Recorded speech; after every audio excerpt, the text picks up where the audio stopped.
il n'y a pas de développement économique sans le développement de la route. Et le président de la République, son Excellence, le président Patrice Talon, a compris. Vous savez, en matière de route, quand vous prenez la partie septentrionale, en particulier, et le Bénin en général, aucun gouvernement n'a investi en matière de route. Et je m'explique.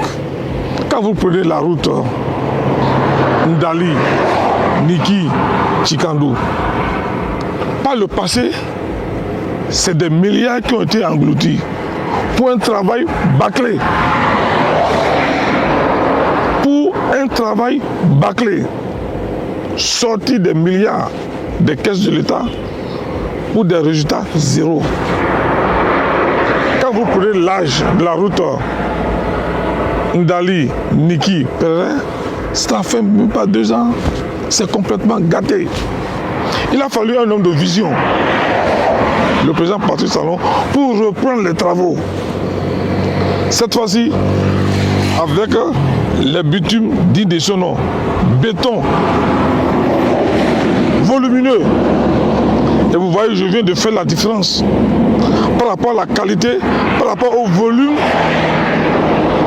du bitume.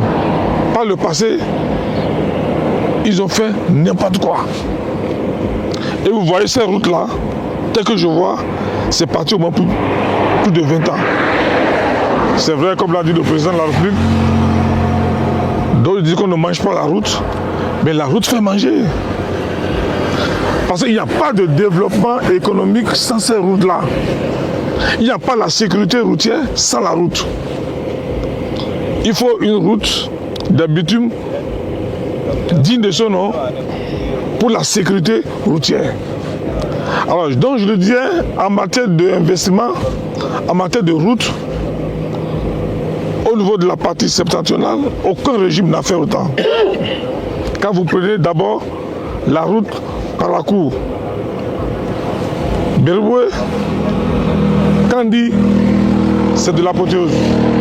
Vous prenez la route Ndali, Niki, Chikandou, c'est du jamais vu.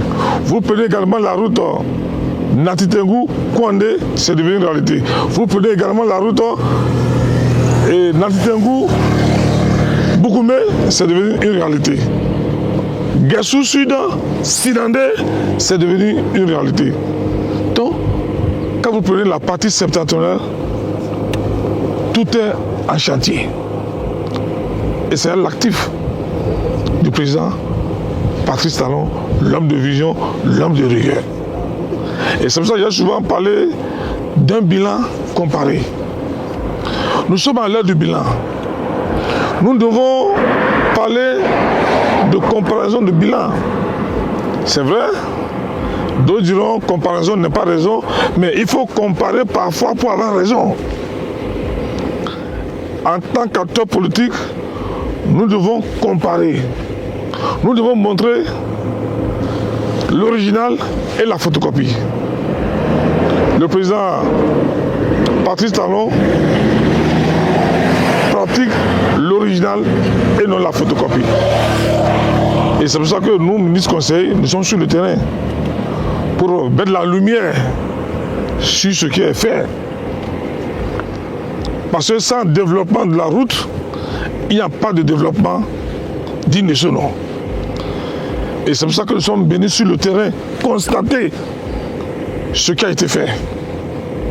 Donc, ce n'est pas seulement la partie méridionale qui est concernée, c'est toute l'étendue du territoire. C'est le Bénin qui est conseillé par le programme de développement, par le PAG, en matière d'infrastructure, en matière de construction des marchés. Donc, ce qui se passe présentement sur toute l'étendue du territoire national, c'est de l'inédit. Maintenant, ce qui reste à faire, et je remercie le gouvernement du président Patrice Talon qui a décidé de réhabiliter la route Parakou, Pereire, Binassi, Niki. En dehors de la réhabilitation, je demande humblement au gouvernement d'œuvrer pour le bitumage de cette route.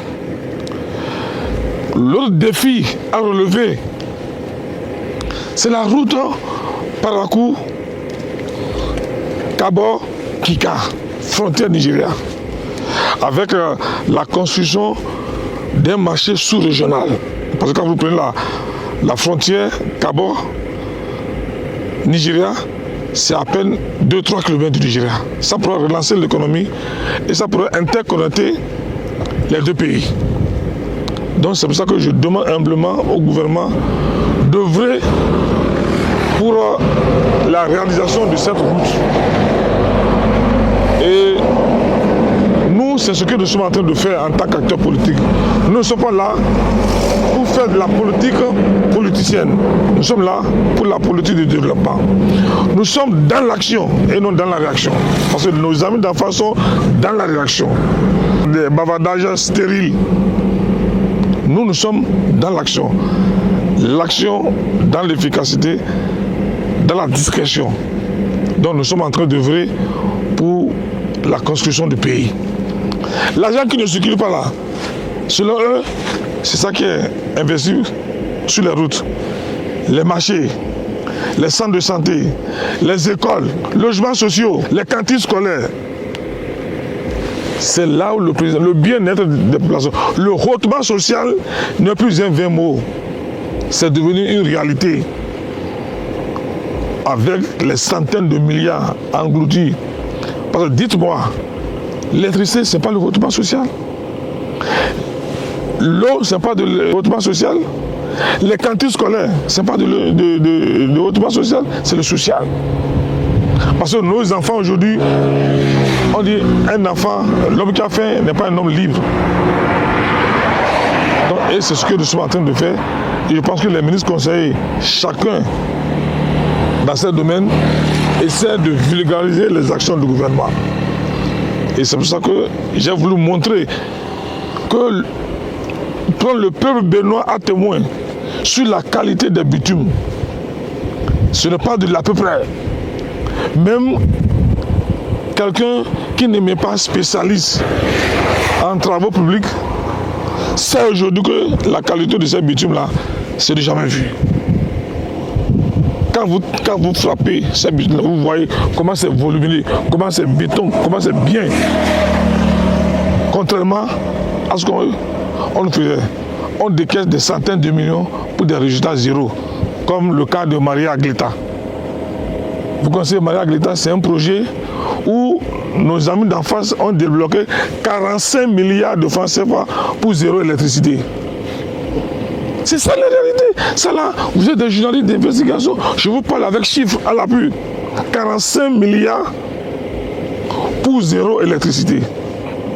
45 milliards de fonds des contribuables. Les fonds qui auront dû servir à construire les écoles, les centres de santé, renforcer les cantines scolaires, renforcer le hautement social. Ils ont débloqué 45 milliards pour l'électricité, pour zéro électricité.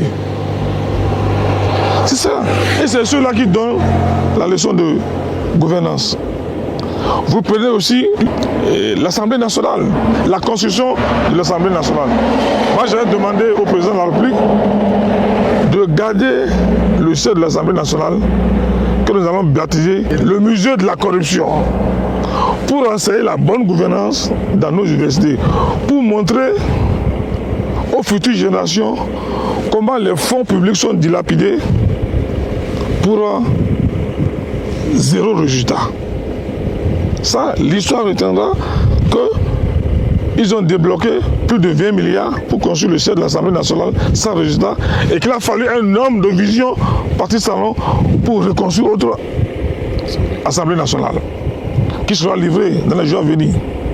Vous allez présentement à Cotonou, c'est la construction de la cité de défense et de sécurité. Il est en train de construire des infrastructures ultra modernes au profit de nos forces de défense et de sécurité. Ce qui ne s'est jamais réalisé par le passé. Alors quand vous voyez ce qui se passe au niveau d'Abou Kalavi, au niveau de la cité de défense et de sécurité, au niveau de Kazen Dalada, vous avez l'envie d'être militaire. Mais quand j'ai vu ça, j'ai dit, mais je regrette, j'aurais pu quand même être militaire. Parce que j'ai l'envie de porter en même temps les treillis. Parce que le jour où je suis allé à la DA, je me suis dit, bien, est-ce que je suis en Afrique du Sud, aux États-Unis ou bien en France? C'est de jamais vu. Il a fallu un homme d'une intelligence surhumaine, un homme de vision, comme Patrice Talon, pour réaliser ces infrastructures. Et c'est pour ça que j'ai l'habitude de dire, même si on est contre le lièvre, il faut reconnaître que le lièvre sait courir. La probité intellectuelle, l'honnêteté intellectuelle, c'est de reconnaître, même à son pire adversaire, ses mérites, son talent. Et j'invite nos amis d'enfance à nous présenter leurs projets de société. Leur seul projet de société, c'est de dire que la démocratie est menacée. Et moi, je veux leur donner les cours de la démocratie. Quand vous prenez, quand on dit démocratie, il y a la démocratie directe, il y a la démocratie indirecte. La démocratie directe, c'est le peuple qui l'exerce. Mais l'indirect, on exerce cette démocratie à travers les parlementaires. C'est les parlementaires qui votent, qui légifèrent au nom du peuple. C'est le cas de la démocratie béninoise. Donc la démocratie béninoise, c'est une démocratie dérogatoire. C'est le peuple qui a délégué son pouvoir à ses représentants, qui parlent, qui légifèrent au nom du peuple. Donc le code électoral dont on parle, c'est le Parlement qui a voté le code électoral. C'est le Parlement qui a voté le code électoral.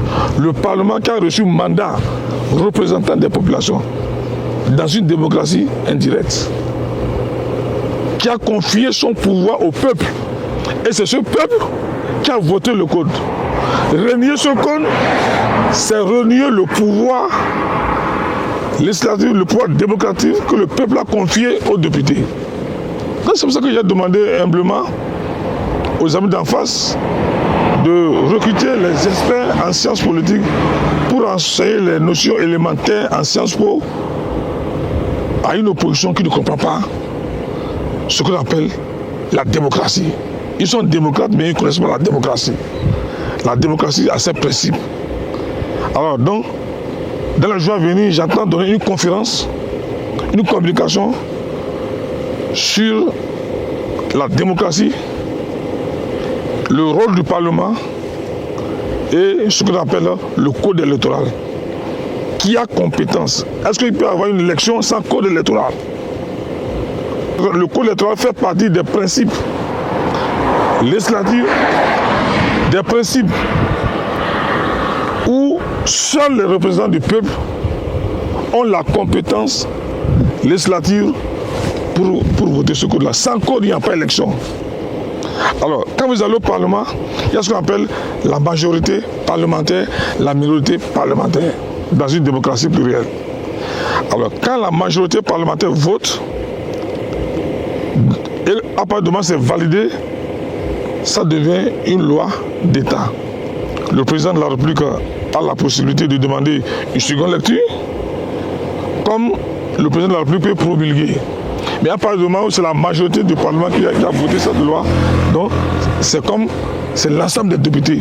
C'est le peuple qui a voté. Le code électoral, contrairement à ce que les gens disent, c'est le peuple qui a voté ce code-là. Parce que c'est les représentants du peuple qui ont voté. C'est ceux-là qui ont reçu délégation du pouvoir du peuple qui ont voté. C'est pour ça qu'on appelle les représentants du peuple. Ils légifèrent, ils votent les lois au nom du peuple. Comment la justice est rendue au nom du peuple. Donc, vraiment, c'est pour ça que j'ai dit qu'il faut un minimum de connaissances, d'intelligence politique, parce que les gens pensent que l'intelligence intellectuelle suffit. Non, quand vous allez au Parlement, le Parlement, c'est le haut lieu de la politique. Il faut de l'intelligence politique L'intelligence intellectuelle seule ne suffit pas. C'est deux choses différentes. L'intelligence intellectuelle n'a rien à voir avec l'intelligence politique. Alors donc je demande à nos amis d'en face de cultiver l'intelligence politique et de faire des recherches en sciences politiques pour connaître le rôle d'un Parlement dans une démocratie plurielle.